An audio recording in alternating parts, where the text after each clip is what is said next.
Presiden Amerika Serikat Donald Trump telah menetapkan tarif bea masuk produk Indonesia ke Amerika Serikat sebesar 19%, di mana tarif resiprokal yang lebih kecil dibandingkan dengan sebelumnya 32% ini menjadi angin segar bagi eksportir yang memiliki pangsa pasar di negeri Paman Sam. Langkah pemerintah Indonesia untuk terus melakukan negosiasi dengan pemerintah Amerika Serikat terkait rencana penerapan tarif resiprokal membuahkan hasil positif. Presiden Amerika Serikat Donald Trump telah mengumumkan kepada dunia bahwa tarif resiprokal Indonesia yang sedianya ditetapkan 32% diturunkan menjadi 19%.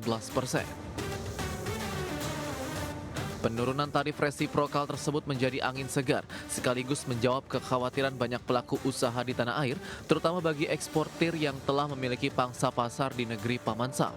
Dan salah satunya adalah industri komponen otomotif.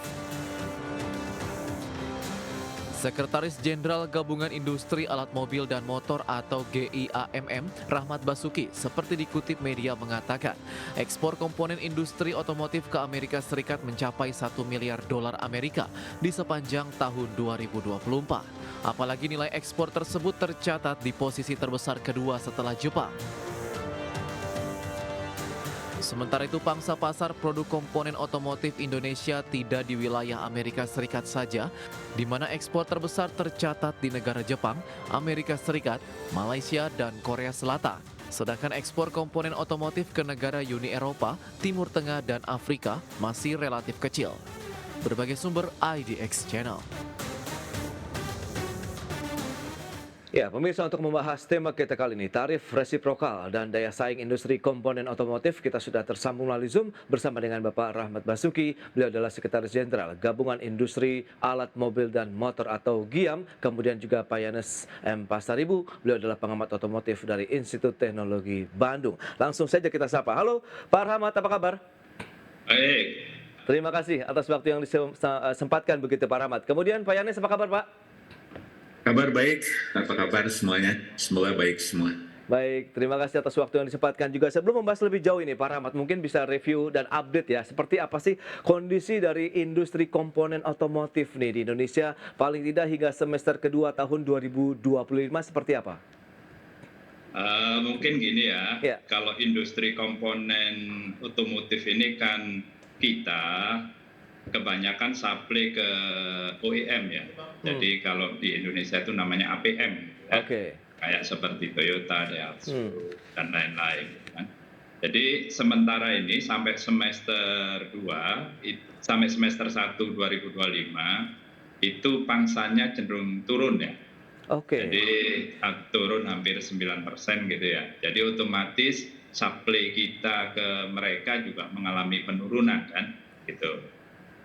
Jadi kondisinya kurang lebih sampai semester 1 2025 ini sedikit turun lah sesuai dengan penurunan otomotif tadi. Oke. Cuman yang agak menggembirakan, kita kan juga supply ke roda 2 ya, roda 2. Nah, roda 2 ini relatif masih stabil gitu ya pasarnya. Baik, untuk yang roda 2 relatif stabil kecuali roda yang 4. Tapi kalau kita lihat triggernya lebih disebabkan karena apa nih Pak? Adanya memang daya saing atau tingkat persaingan dari bisnis yang semakin ketat begitu di industri otomotif atau memang ada pelemahan daya beli masyarakatnya nih Pak?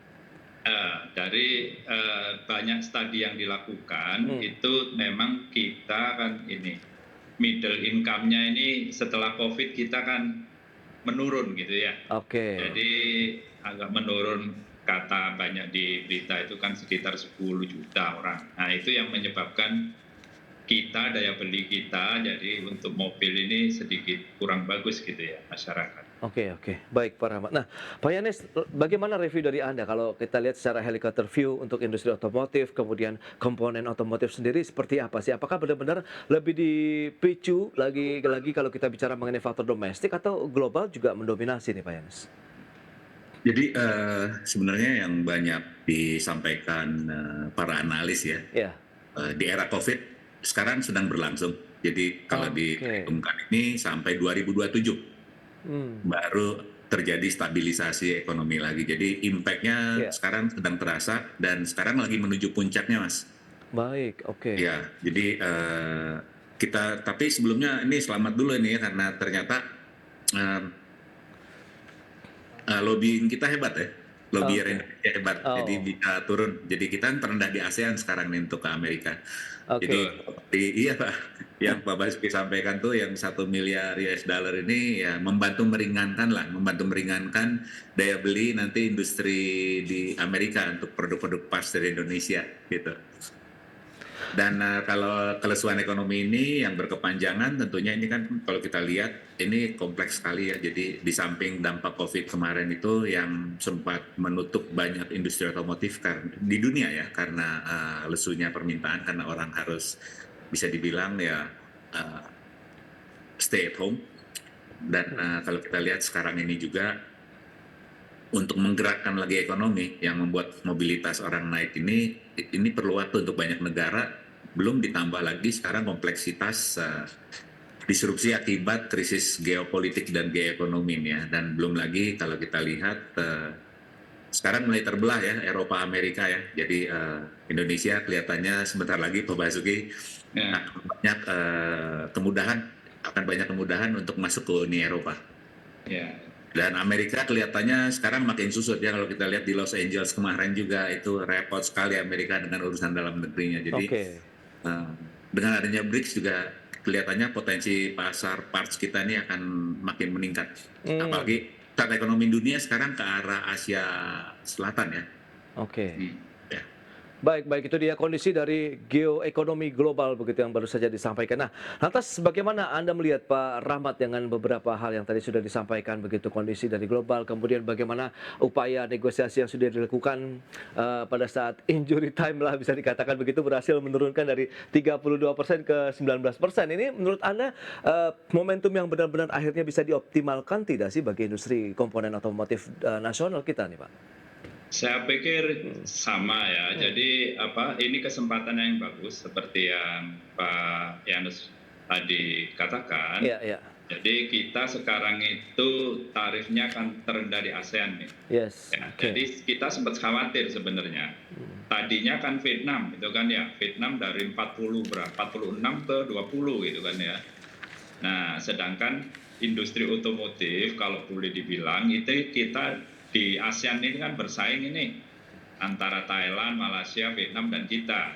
Ekspor Oke. pun begitu kan gitu kan ya. Nah, jadi dengan adanya penurunan tarif ini kita jadi lebih kompetitif gitu kan ya. Hmm. Meskipun ada tarif tapi kita dibandingkan negara-negara ASEAN yang masuk ke Amerika kita jadi lebih kompetitif. Ini mungkin harapan kita supaya kita tetap ekspornya bisa kita genjot ke Amerika juga gitu kan ya. Baik, itu dia, masih ada potensi untuk bisa meningkatkan lagi nilai dan juga volume ekspor dari komponen otomotif ke Amerika Serikat. Di samping tadi ada beberapa perjanjian negara seperti BRICS, kemudian IU, CEPA yang harusnya bisa dioptimalkan juga lebih jauh. Kita akan bahas nanti di segmen berikutnya, Pak Yanes, kemudian Pak Rahmat. Kita akan jeda dulu sebentar. Dan pemirsa, kami masih akan segera kembali usai pariwara berikut ini.